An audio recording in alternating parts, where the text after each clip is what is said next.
Boa noite, boa noite.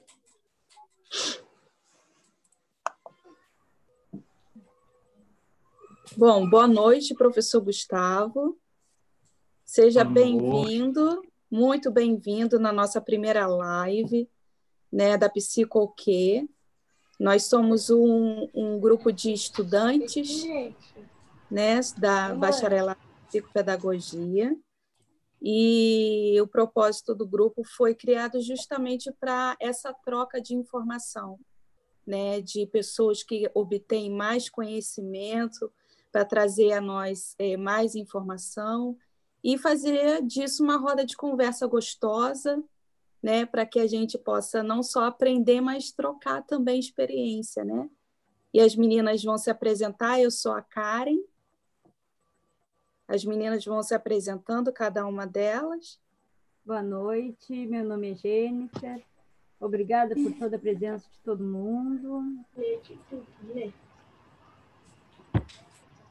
Obrigada, Gustavo. Obrigada, pessoal que está aí. Meu nome é Michele, sou estudante de psicopedagogia nessa turminha aqui que começou em 2018. E a gente sente falta desse bate-papo, de aprender um pouquinho mais, principalmente nessa época da pandemia. E é um prazer ter você aqui, Gustavo. Muito, muito, muito obrigada. Trazer seu conhecimento um pouquinho mais para nós, né? Que bom, gente. Eu quero falar pela oportunidade. Fico feliz porque já conhecia vocês, né? Algumas mais de pertinho, outras estou conhecendo agora. Mas é uma grande família, né, gente? A família da psicopedagogia, a família que aprende, né? Esse é o nosso lema. É o sujeito que aprende. E é sobre isso que nós vamos falar essa noite, né? Isso mesmo. Cris.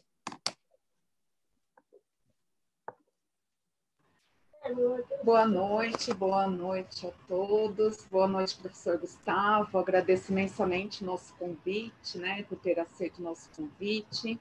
Bom, eu também sou estudante, né, do curso de bacharelado em psicopedagogia, e a nossa intenção com esse canal é justamente trazer, né, uma discussão bem gostosa, né, referente à psicopedagogia, que eu acho que falta isso, né, que tudo seja leve. Eu acho que falta bastante essa interação mais próxima, né, para a gente trazer esse conteúdo para que as pessoas compreendam melhor, né. Tanto é o nome nosso aqui do canal foi Psicoquê, porque muitas vezes a gente fala, né, nós somos psicopedagogas, nós somos estudantes de psicopedagogia. As pessoas perguntam, psico o quê? Então, por isso que nosso canal ficou até com esse nome, né, Psicoquê, que é justamente para trazer à luz, né, do que é a psicopedagogia, a importância da psicopedagogia para a vida das crianças, dos adolescentes, adultos e também os idosos, né, que é pouco falado também essa parte dos idosos. E hoje o professor Gustavo vai trazer para a gente o histórico da psicopedagogia, os desafios enfrentados nessa área. E é com muito prazer que agora a gente dá a palavra aí para o professor. Obrigada. Meninas, eu que agradeço. Pois bem, vamos começar então a falar um pouquinho sobre o sujeito que aprende, sobre a psicopedagogia, seu histórico, o seu corpo enquanto uma profissão, né?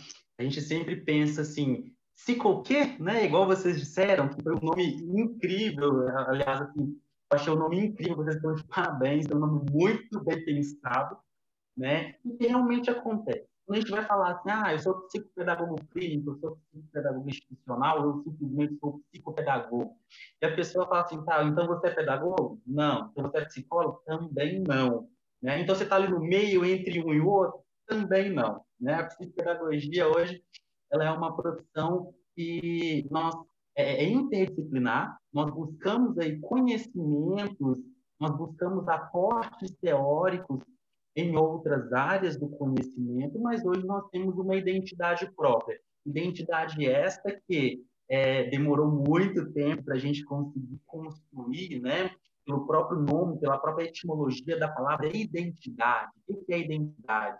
É um conjunto de características que formam um perfil, né? E aí tem muitas características que nós vamos discutir hoje que formam aí o corpus da psicopedagogia, né? E o mais interessante é que todo mundo fala, então você trabalha com criança, também, né? A psicopedagogia ela é uma área tão ampla que nós podemos trabalhar com qualquer sujeito. Todo mundo aprende, né? A todo momento nós estamos aprendendo, já adiantando um pouquinho aí, o objeto de estudo da pedagogia é a aprendizagem humana. A criança está em processo de desenvolvimento humano, ela está aprendendo.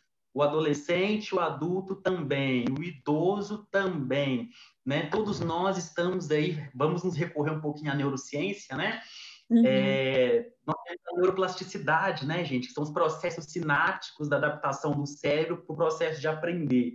Nós temos mais de 85 bilhões de neurônios, então, assim, nós estamos aprendendo a todo momento. Eu estou aprendendo com vocês agora e existe aí essa troca intrínseca, essa troca gostosa de conhecimento que vai gerar novos conceitos, né? Ou seja, é o processo dialético, né? Eu converso com vocês, vocês conversam comigo e nessa troca gera um terceiro conhecimento. E é isso que é a psicopedagogia, né?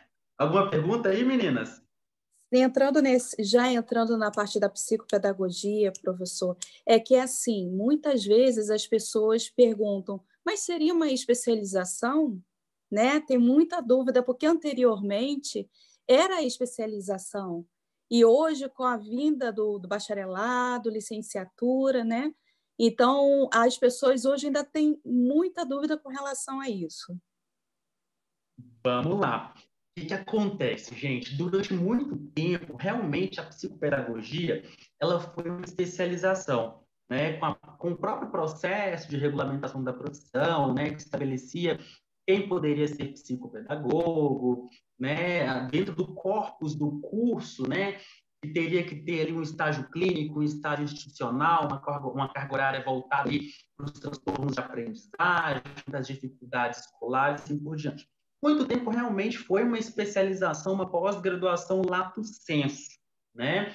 Porém, em paralelo a isso, foi se criando cursos de bacharelado em psicopedagogia, ainda são poucos no Brasil, né? Antes eram somente os cursos presenciais de psicopedagogia, tinha lá na Unifil, tem um curso ainda que está em funcionamento, se eu não me engano, na Universidade Federal de Paraíba, que até tenho alguns amigos que estudam lá, né? Prioritariamente eram esses cursos que estavam funcionando, né? Cursos que têm um reconhecimento quase com nota máxima do Ministério da Educação, o que é maravilhoso. Porém, com a necessidade constante, que vocês sabem melhor do que eu isso, que os transtornos de aprendizagem, os distúrbios de aprendizagem, as dificuldades de aprendizagem estão se tornando cada vez maiores, né? As nossas crianças já chegam para a gente lá na educação infantil com algum desequilíbrio, seja um desequilíbrio emocional, um desequilíbrio psicológico, ou até mesmo uma defasagem nos processos de aprendizagem, porque a família não estimulou, né? Uhum. Em virtude disso, assim, a especialização, gente, é muito boa, né? É um curso maravilhoso. Eu tenho também a especialização em psicopedagogia, porém, a carga horária, né, uma opinião minha, acredito que já não é mais o suficiente para dar conta de tudo isso, né? Nós temos aí uma carga horária mínima de pedagogia de 600, 800 horas, né? Isso. Mas antes era um pós-graduação de 360 horas. Não dá, a gente não consegue dar conta, né, de todo o arcabouço teórico e todo o arcabouço prático que a psicopedagogia precisa, né? Vejam só, nós temos que compreender toda a parte do funcionamento cerebral da criança, nós temos que entender de todos os tipos de transtornos de aprendizagem, todos os tipos de ordens de dificuldade de aprendizagem, que é pedagógica, emocional, afetiva e social, né? Mais os processos clínicos, mais os processos das instituições, que é o hospital, empresa, escola, ONG, né? E uma especialização não dá conta. Em virtude disso, surgiu a necessidade de expansão dos cursos de bacharelado, né? Dos cursos de formação a nível de graduação em psicopedagogia. Por quê? Nós temos aí um curso de duração de 3, 4 anos, né, que vai abraçar um número maior de componentes curriculares, né, como, por exemplo, a psicanálise, os tipos de intervenção, os tipos de avaliação, fazendo com que prepare de forma mais assertiva esse profissional que está no mercado de trabalho. Por que eu falo preparar de forma mais assertiva, gente? Se a gente for ver ali nas escolas, se a gente parar numa escola, né, perguntar quem aqui tem pós-graduação em psicopedagogia, um tanto de gente vai levantar a mão. Tanto de gente. Daí você faz a pergunta: quais de vocês atuaram na clínica psicopedagógica? Ninguém. Quase ninguém. Sabe por quê? Porque medo. Nós, às vezes, nos sentimos despreparados. Só que isso é normal. Cada caso é um caso. Cada paciente, embora eu não goste dessa palavra, é um paciente. Não adianta um modelo de avaliação clínica que vai ser feito em um sujeito não será o mesmo modelo ou o mesmo protocolo de avaliação clínica que vai ser feito em outro. Ou seja, nós vamos ter que verificar aquele perfil do sujeito. Nós vamos ter que adaptar o protocolo. Ou seja, foi em virtude disso que os cursos de graduação em psicopedagogia surgiram, para dar conta e fazer com que esses profissionais se sintam mais preparados. É interessante porque é um tema que tem muitas e muitas questões, né? Quando a gente fala do bacharelado, quando a gente fala da licenciatura em si, tem tantas questões aí que é bem particular. E quando o professor fala cada ser um ser, é exatamente isso que a psicopedagogia trata, né? Do indivíduo como um único, né? Porque cada um tem as suas características e mesmo os mesmos problemas, problemas não, dificuldades ou transtornos, são diferentes um do outro, né? E entrando nesse assunto, professor, quando nós falamos do bacharelado e licenciatura, quais são as áreas que o bacharelado pode atuar e quais são as áreas que a licenciatura pode atuar? Vamos lá. É interessante nós pensarmos o seguinte: o bacharel é aquele profissional que está habilitado para a clínica psicopedagógica, né? Aquele profissional que tem um olhar mais voltado para as concepções da saúde, mais voltado para as concepções terapêuticas, das questões individualizadas, né? Mas nós sabemos que o bacharel pode atuar na clínica, pode atuar nos contextos institucionais, que são as organizações, as empresas, né? Os hospitais e assim por diante. Vamos falar um pouquinho do bacharel.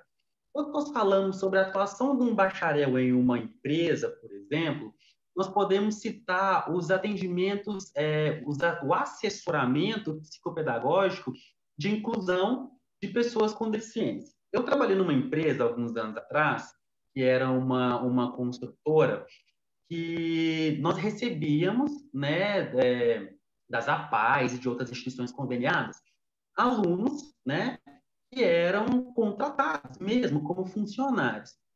Nós recebíamos autistas, nós recebíamos todo tipo de transtorno global do desenvolvimento e assim por diante. Qual que era o nosso trabalho enquanto profissionais de psicopedagogia dessa empresa?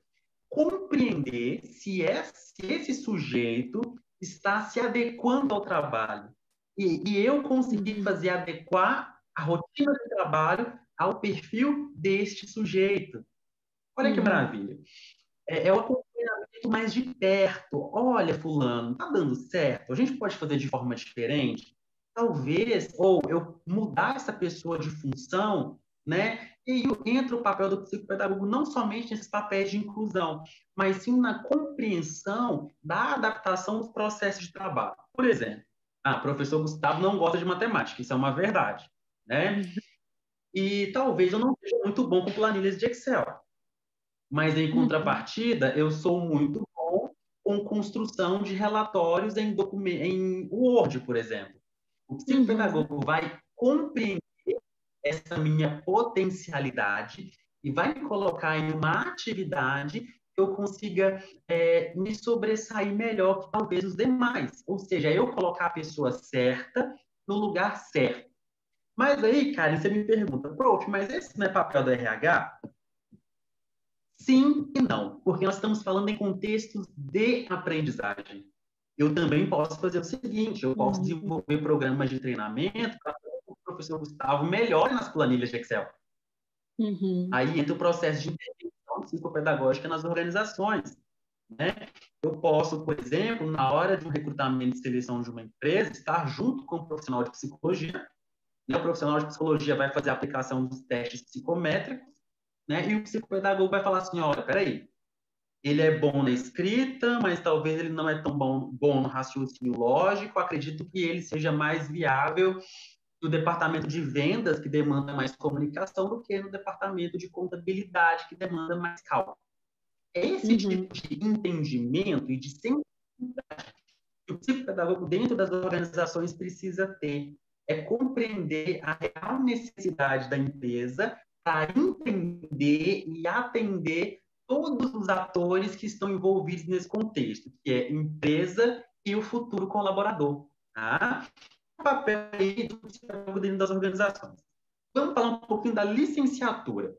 A licenciatura, nós não temos os contextos clínicos, né? A licenciatura, a principal habilitação é trabalhar em espaços institucionais, né? E quando nós falamos em escola, nós não estamos falando em sala de aula. Nós estamos falando, por exemplo, em assessoramento psicopedagógico do professor, dos gestores, né? Talvez o professor ele tenha uma demanda específica de um aluninho que está muito agitadinho ali, ele traz essa demanda para o psicopedagogo. Está ali para tentar resolver. Só que é sempre no caráter preventivo, sempre no caráter das dinâmicas do grupo, né? É sempre grupal.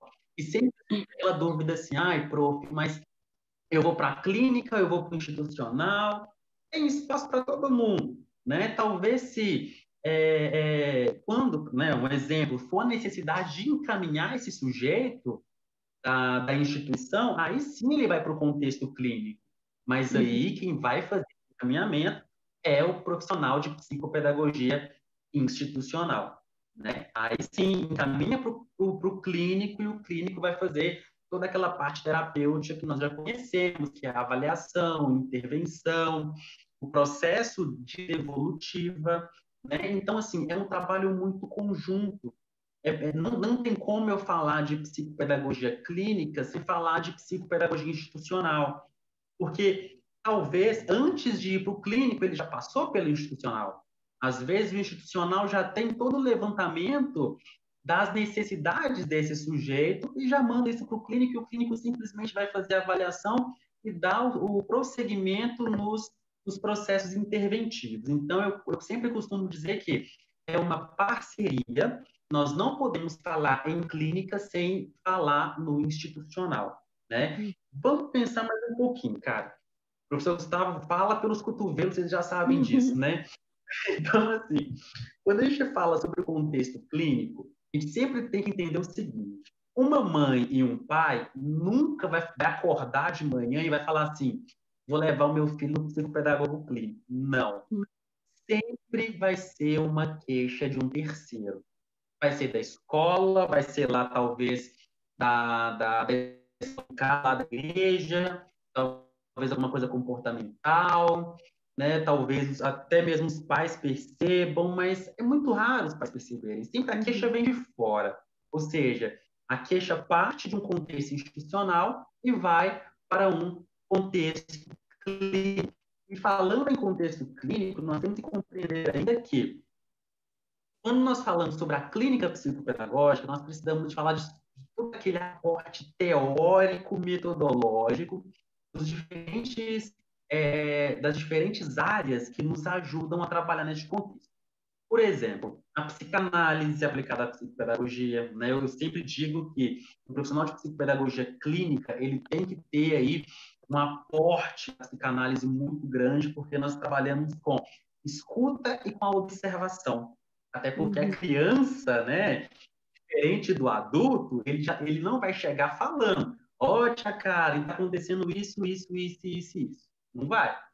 Ou seja, para isso que nós temos os nossos protocolos, os nossos testes, para talvez essa criança trazer esse material, esse processo inconsciente dela através de uma técnica projetiva psicopedagógica. Ou seja, olha o olhar da psicanálise para o inconsciente dessa criança, aquilo que talvez está escondido e a gente não consegue pegar, talvez, numa fala, né?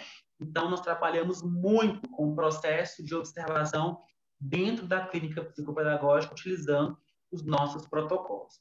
Outra coisa também que eu queria falar é o seguinte: dentro do contexto clínico, nós temos que compreender muito bem os processos de neurofisiologia, né? Os processos da neuropsicologia. Não tem como eu fazer uma avaliação e uma intervenção clínica psicopedagógica se eu não conhecer muito bem os processos mentais superiores, se eu não tiver a base da neuropsicopedagogia, da neuropsicologia, né? Nós temos que lembrar aí um grande pai da neuropsicologia foi o Alexander Luria, né, que contribuiu para os processos anatômicos, né, para o mapeamento do cérebro e as suas funções corticais, né? Ou seja, isso tem que ficar muito claro na cabeça da gente, que o nosso cérebro ele é mapeado. Tem uma área responsável pelo lógico-matemático, tem uma área responsável pela psicomotricidade, e é isso que os professores e que os psicopedagogos têm que entender.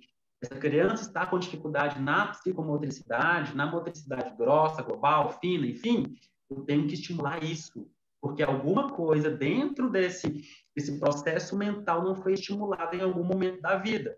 Eu, professor Gustavo, por exemplo, é péssimo, cara. Eu não tenho equilíbrio nenhum. Eu vivo tropeçando nas coisas. Dois, eu não também.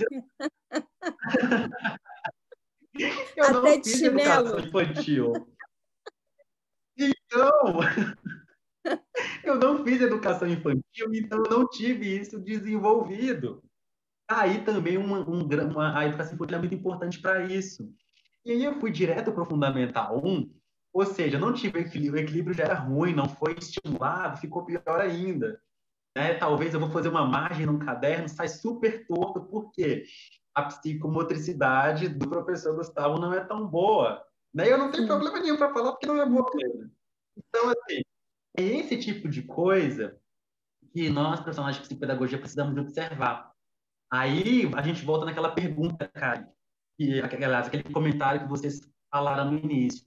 Psicopedagogia trabalha só com criança? Não. O professor Gustavo também pode ir para um psicopedagogo para trabalhar o equilíbrio, tá? Então entra muito essa questão de todas as faixas geracionais que trabalham com psicopedagógico, tá? E com relação a isso, professor, como é muito interessante, né? Porque é um lado da psicopedagogia que poucas pessoas sabem, que como a gente precisa saber a nossa anatomia cerebral.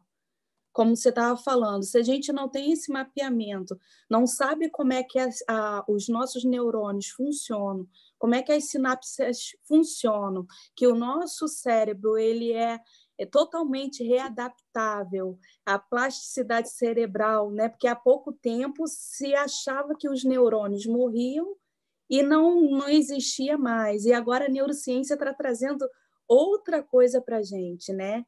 E a psicopedagogia, ela nunca vai deixar de ser estudada. Porque quando a gente fala do tema cérebro, ele é muito complexo, né? Então, todo o tempo teremos novidades, coisas que outrora era de uma forma, se descobriu que não é mais assim, é de uma outra forma, né? Desculpa. E como é maravilhoso, porque quando eu descobri a psicopedagogia, eu fiquei apaixonada, e depois ela foi me levar lá para a neurociência, que as meninas também são apaixonadas por neurociências, né? Então, como é rico, né? Psicopedagogia, como ela é rica demais, né? E multidisciplinar, né? Você pode entrar, você pode falar sobre várias coisas dentro da psicopedagogia.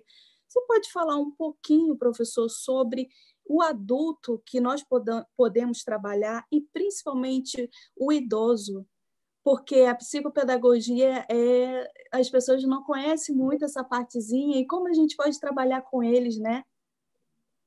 Vamos lá. Psicopedagogia para adulto e idoso, gente, é uma coisa tão bonita.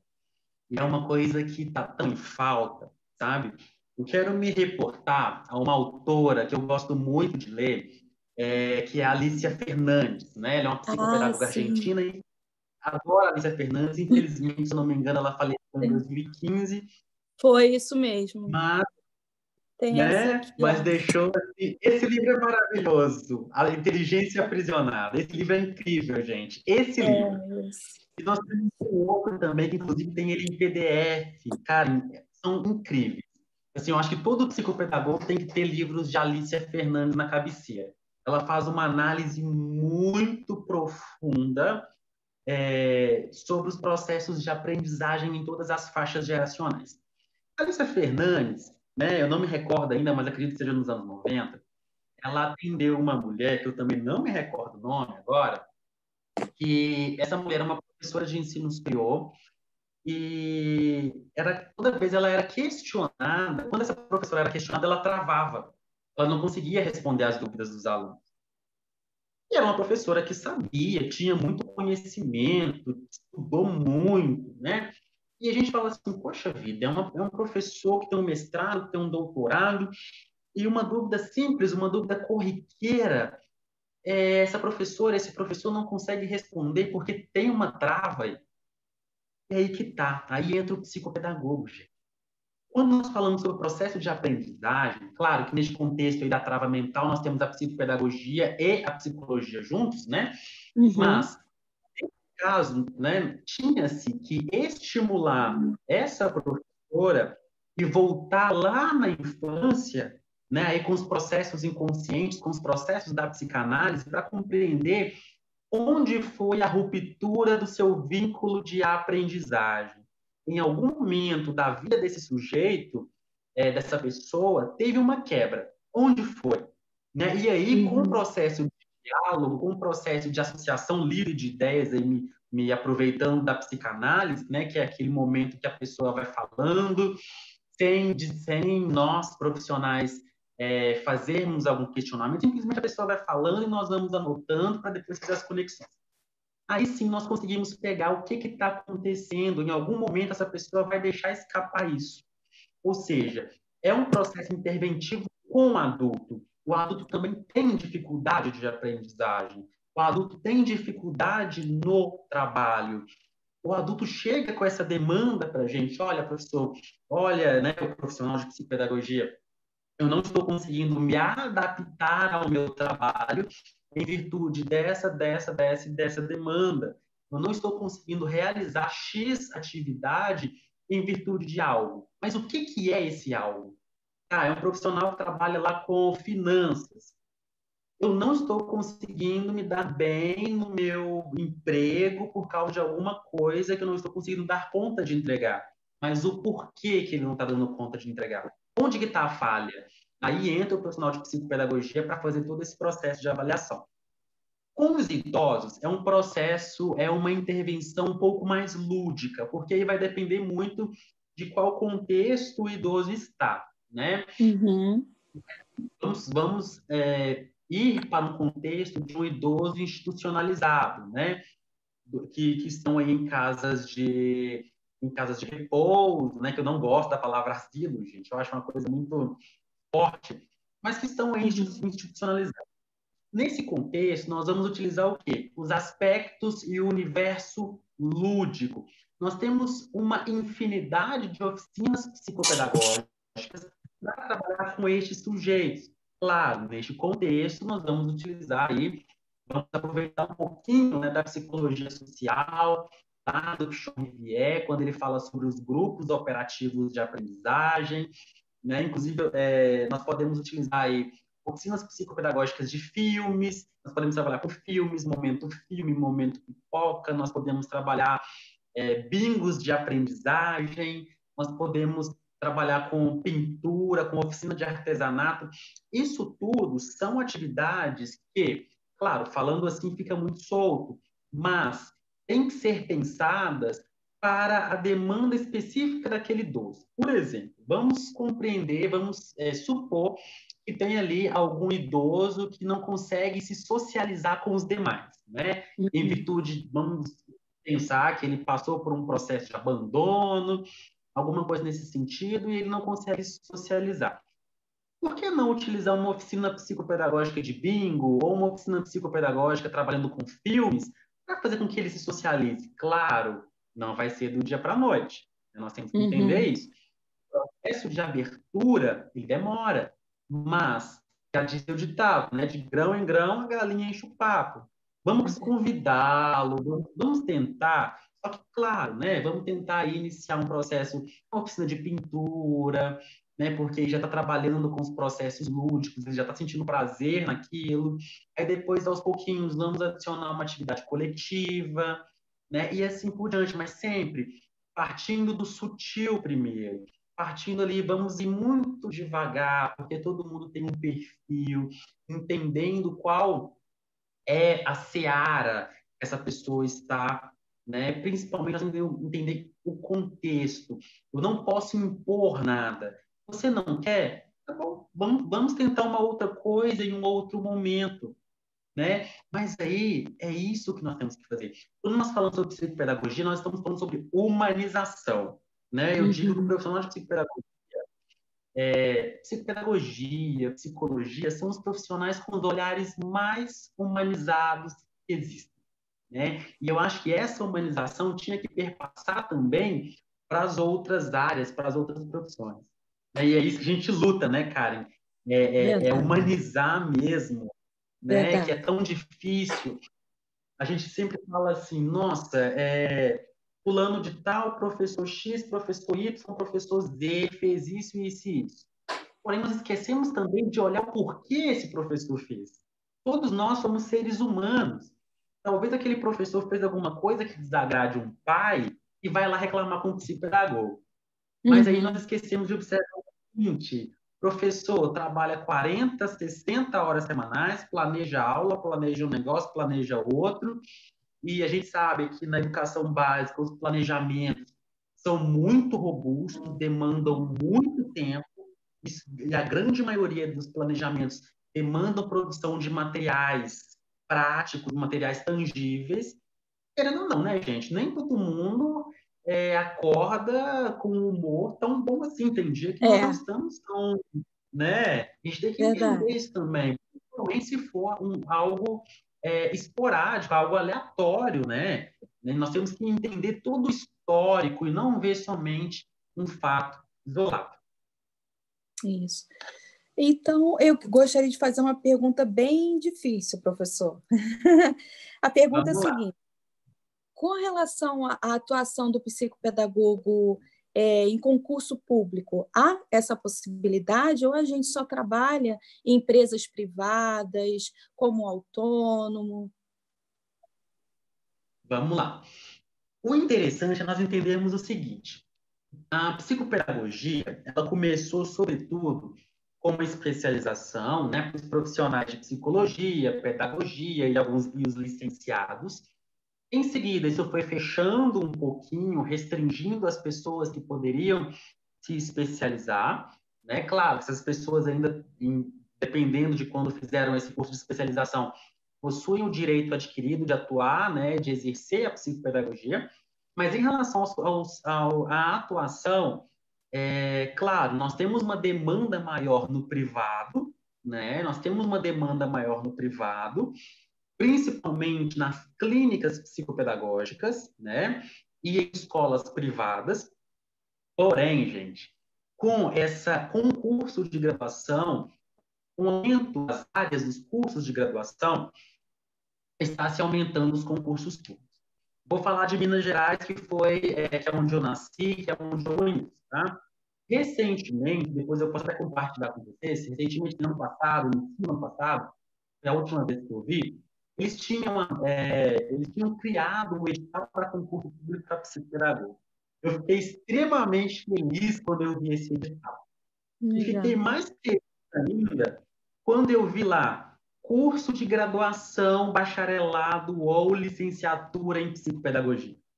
Eu me senti a pessoa mais realizada do mundo. Por mais que, assim, né, nós sabemos que o professor Gustavo, tem a pós-graduação, né? Tem a clínica institucional, hospitalar e empresarial. Mas eu fiquei tão feliz porque são as vagas que estão se abrindo, são as demandas que estão surgindo, é a conscientização do setor público para uma área que é de extrema importância e que nem a pedagogia, que nem a psicologia deram conta. Então, assim, claro, os concursos públicos estão surgindo devagar, mas estão, né? Estão surgindo devagar, mas estão. Só que nós temos que entender, antes devagar do que nunca. Até porque é uma profissão onde as pessoas estão ainda aprendendo a trabalhar, por causa daquele medo que eu falei com vocês anteriormente.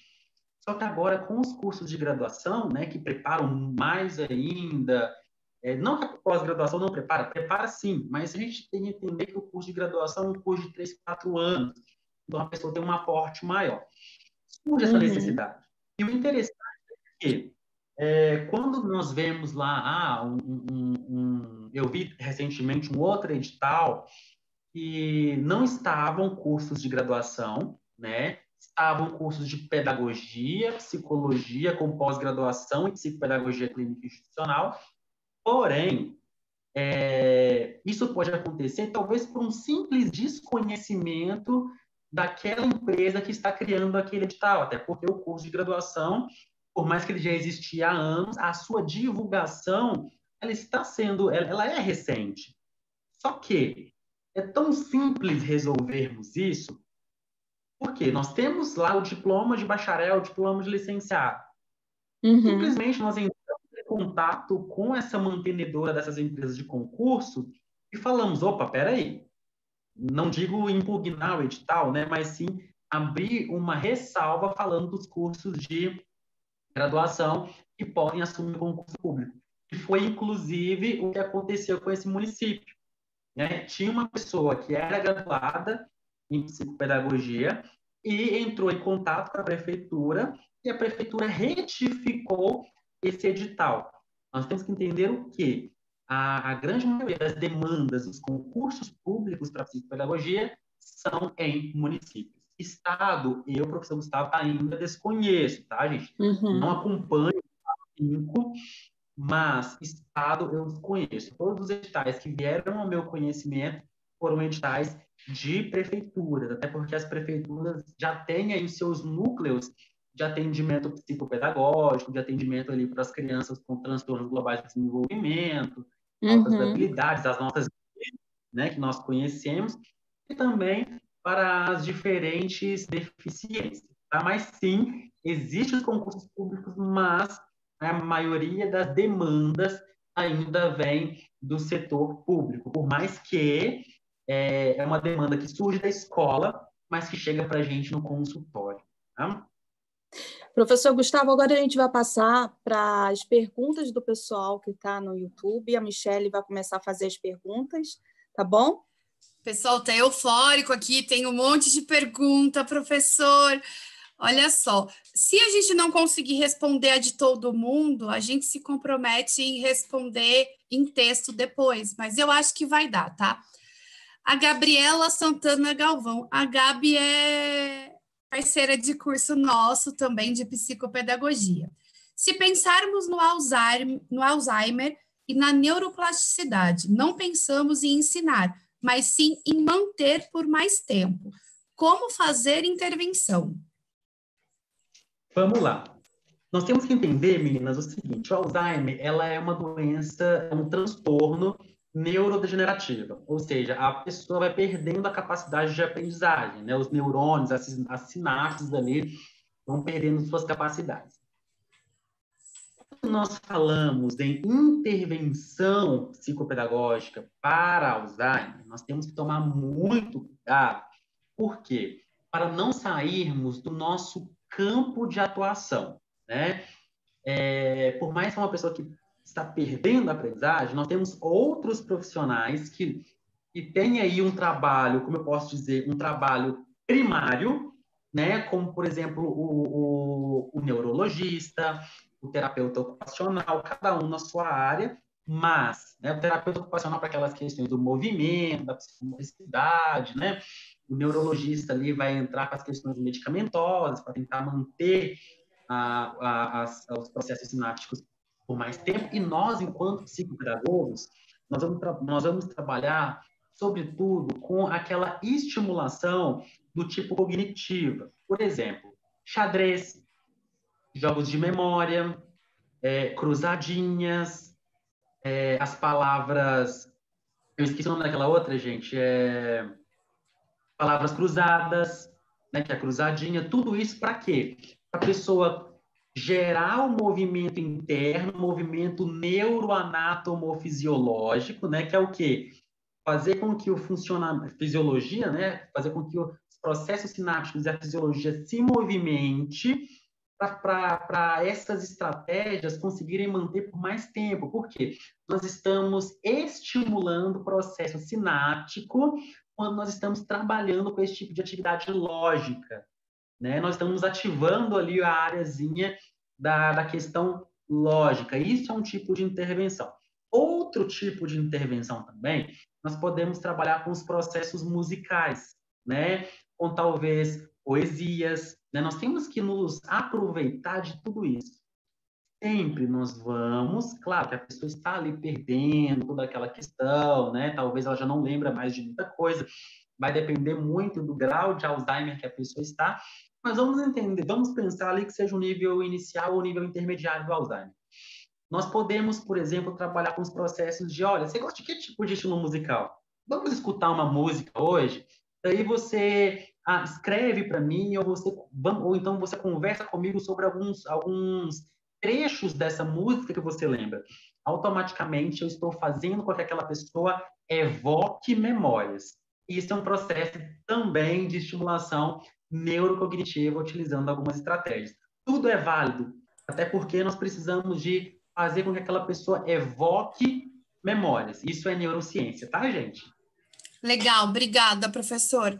Tem mais uma aqui do Silvio. Ele pergunta assim, ó: essa adequação fica mais a cargo do psicopedagogo ou do gestor ou do colaborador? Eu acho que ele está falando lá daquela parte empresarial, né, institucional, a adequação.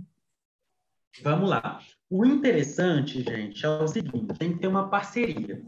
Para eu conseguir fazer um trabalho bom, eu preciso que o meu gestor tenha o diálogo aberto. Porém, a adequação do trabalho à pessoa e da pessoa ao trabalho é, sobretudo, um diálogo entre psicopedagogo, colaborador e demais colegas, né? Claro que primeiro o atendimento vai ser com a pessoa, né? Eu vou ter que entender quais são as suas necessidades. Olha, Gustavo, eu tenho dificuldade com digitação, eu tenho uma LER no braço que eu não posso ficar muito tempo digitando. Ou seja, eu vou levantar toda a demanda para depois conseguir compreender qual que é o lugar que eu vou conseguir encaixá-la. É adequar o perfil. E isso vai demorar muito da coletividade, do tipo de trabalho, da empresa, né? Mas eu preciso também que o gestor abra aí esse canal de comunicação para eu fazer isso da melhor forma possível, tá? Mas, sobretudo, psicopedagogo e colaborador. Tá bom, acho que é isso, né?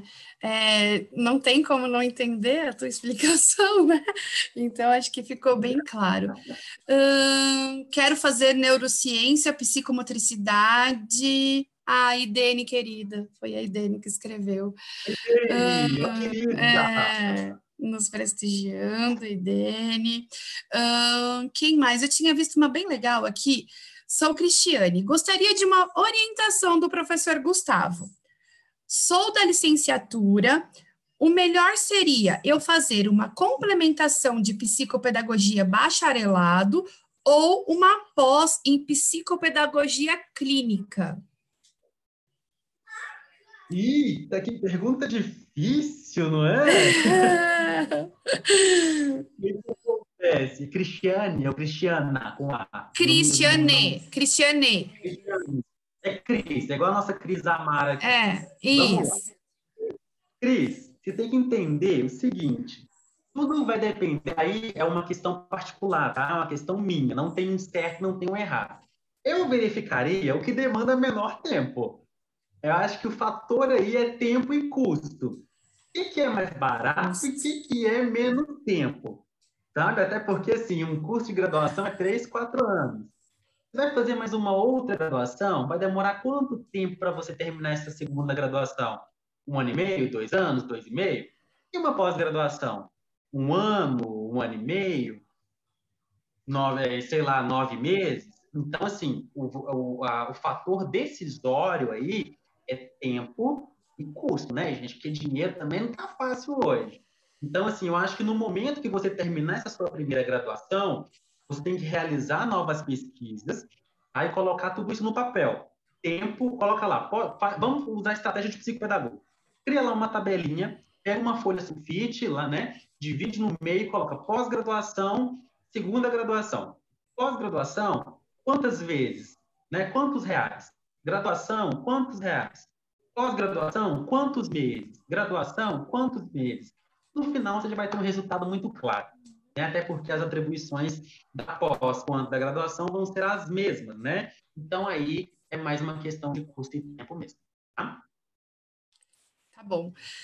Tem uma outra aqui que entrou agora há pouco, às 20 horas e 22 minutos. Com relação à escola... Douglas, com relação à escola pública, sabemos que hoje ainda existe bastante resistência em trabalhar junto com equipes pedagógicas. Qual a melhor forma de relacionar a psicopedagogia com a escola no geral? Vamos lá. Quando nós falamos sobre a escola pública, nós temos que entender que nós temos diferentes demandas, né? E a grande maioria das nossas demandas na clínica é da escola pública, né? Quando nós falamos sobre relacionar a psicopedagogia num contexto geral, nós temos que entender que a escola é sistêmica. A escola é formada por departamentos, e a psicopedagogia vai atuar em todos. Tanto no contexto da sala de aula, com as estratégias pedagógicas da mudança do currículo, né? Os processos de estimulação neurocognitiva que os professores podem utilizar. Nós, enquanto psicopedagogos, nós podemos ensiná-los essas técnicas de como estimular a criança, né, principalmente com o processo neurodidático, com os processos de neurociência educacional, né? Na neurociência, nós temos que entender a anatomia cerebral, tá, gente? Ok, anatomia e fisiologia. E quando nós falamos em departamentos escolares, por exemplo, eu posso trabalhar com dinâmica, por exemplo, com os gestores. Nós temos que entender que a escola pública não é perfeita, escola nenhuma é perfeita, né? Vai ter conflito, vai ter intriga, vai ter fofoca, né? São pessoas que estão ali. E é papel do psicopedagogo fazer o quê? Mediar. Aí nós entramos nos contextos de mediação psicopedagógica, que nós falamos que é entre família, escola e o sujeito, que no caso é o aluno, né? Nós não podemos deixar uma intriga que acontece na gestão da escola interferir na rotina de sala de aula, interferir nos processos curriculares, mesmo sabendo que acontece, né, gente? Um diretor que ganhou esse ano na chapa X, que não era do ano passado, mudou todo o processo da escola, porque tinha ali um ranço do antigo diretor. Isso vai influenciar quem? Os professores, os funcionários, os administrativos, perdão, e os professores. Aí entra o psicopedagogo para mediar todo esse processo de conflito e fazer toda essa gestão de pessoas. É fácil? Não. É impossível? Também não. Mas nós estudamos tanto, né, meninas? Acho que o nosso jeitinho ali, o nosso olhar humanizado, com aquela amorosidade que nós psicopedagogos temos, a gente consegue sim, tá? Tá. Bom, aqui não é uma pergunta, mas é um apoio à nossa classe. É a Márcia Coruja. Trabalho com alunos com necessidades especiais de ensino. E trabalho interdisciplinar do psicopedagogo clínico é imprescindível. Legal pelo apoio, Márcia.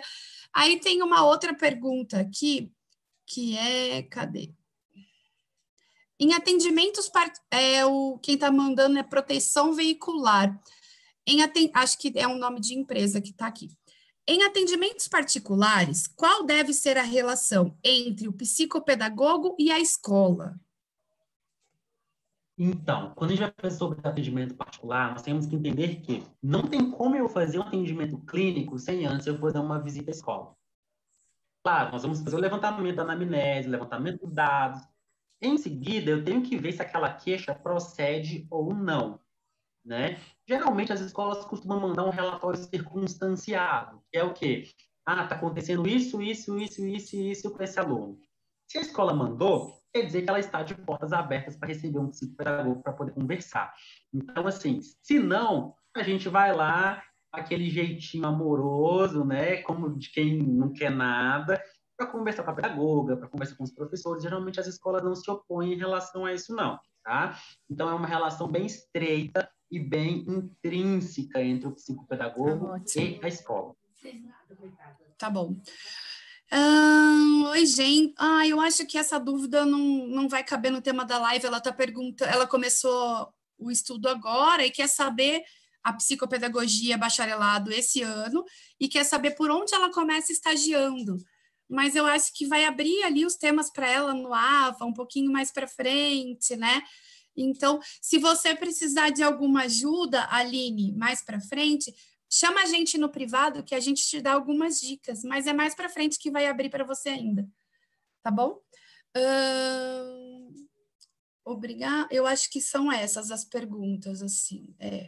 Não pulei ninguém. São essas. Meninas, alguma pergunta? Jennifer, Cris, Karen, tudo certo? Para mim está tudo certo, foi maravilhoso, acho que deu para esclarecer bastante coisa, né? Acho que, inclusive, o professor Gustavo pode voltar futuramente para falar um pouquinho da neurociência, né, professor? Aceito, Cris, aceito. Vocês sabem que for para falar de psicopedagogia, neurociência, eu estou dentro. Vocês sabem disso. Ah, maravilha. Né, que eu acho que é um tema bastante interessante, acho que a gente precisa muito também esclarecer algumas convergências, né, da neurociência com a psicopedagogia. Muito se tem falado, mas ainda na prática a gente ainda tem algumas dúvidas, né, de como que pode ocorrer essa convergência, principalmente na área de metacognição, a gente saber, né, como que funciona aí o cérebro que aprende, como que ele aprende. A gente ainda está começando o nosso caminho, mas eu acho que ainda falta bastante dessa parte. Então, muito obrigada, professor Gustavo, adorei a participação. Eu que agradeço, Cris, eu que agradeço, meninas, foi um convite muito bom. É um prazer enorme para mim sempre falar da psicopedagogia, porque é o que eu vivo, né? Além de ser, né, agora brincando, além de ser o meu, é o que eu amo fazer e é o que eu amo falar. Não sei falar de outra coisa a não ser de psicopedagogia e suas particularidades, e suas minúcias, vamos dizer assim. Comecei na pedagogia, lá nas séries iniciais, no infantil, mas aí o caminho me levou para a psicopedagogia e é aqui que eu pretendo ficar por um bom tempo. Tomara, vai ficar. Vai sim. Professor, falasse um pouco da clínica, da empresarial. Eu queria que tivesse um pouquinho para falar sobre o hospitalar. Vamos lá. A hospitalar, ela está dentro da psicopedagogia institucional. Nós temos dois caminhos para a psicopedagogia hospitalar. O primeiro, que é voltado para o paciente que está internado, né, que nós vamos fazer toda uma avaliação. Aí sim, nós vamos pegar tudo que ele tem do seu contexto clínico de doença, né? O que essa criança, o que esse sujeito, o que esse adulto tem, né? Infelizmente, né, gente, o contexto psicopedagógico hospitalar, ele é um contexto doloroso, né? Isso tem que ficar claro. O psicopedagogo hospitalar, ele vai trabalhar com crianças oncológicas, ele vai trabalhar com pessoas, aliás, não só crianças, com sujeitos que estão... É um profissional que tem que estar extremamente equilibrado, porque ele vai trabalhar com a vida, também vai trabalhar com a morte, né? E aí, quando a gente fala sobre o contexto do atendimento ao sujeito internado, nós temos que olhar, sobretudo, com os processos de diminuição da ansiedade, né? Com o processo de diminuição da angústia, né? Com o processo de preparar essa pessoa para, quando ela sair deste contexto de internação, conseguir levar a sua vida da melhor forma possível, né?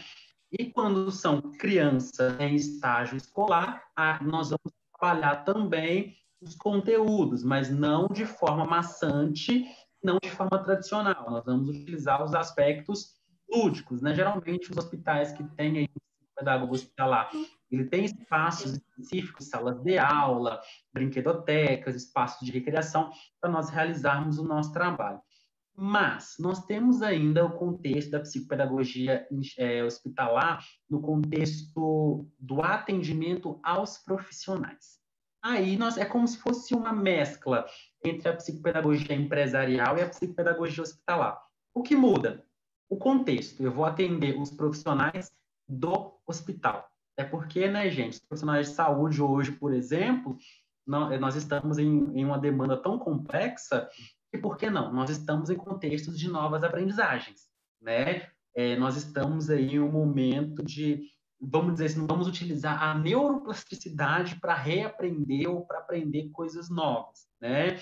Hoje, os processos midiáticos, tecnológicos estão aí a grande vapor, sobretudo em virtude dessa pandemia, né? Onde nós estamos trabalhando de formas diferenciadas. Então, é neste contexto, né? Qual que é a importância da psicopedagogia no contexto da pandemia, né? É o sentido de mediar, prevenir, né, as possíveis dificuldades de aprendizagem que podem ser instaladas pós-pandemia, né? Infelizmente, a gente sabe que nós vamos ter um tanto de gente que nós vamos ter que atender quando isso tudo acabar, tá?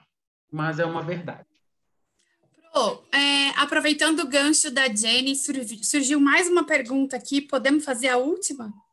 Claro! Então, vamos lá. É da Márcia Coruja. Por que a psicopedagogia hospitalar ainda é tão restrita no nosso país? No Rio Grande do Sul, simplesmente não há concursos para tal. O que acontece? Daí vai muito do Estado.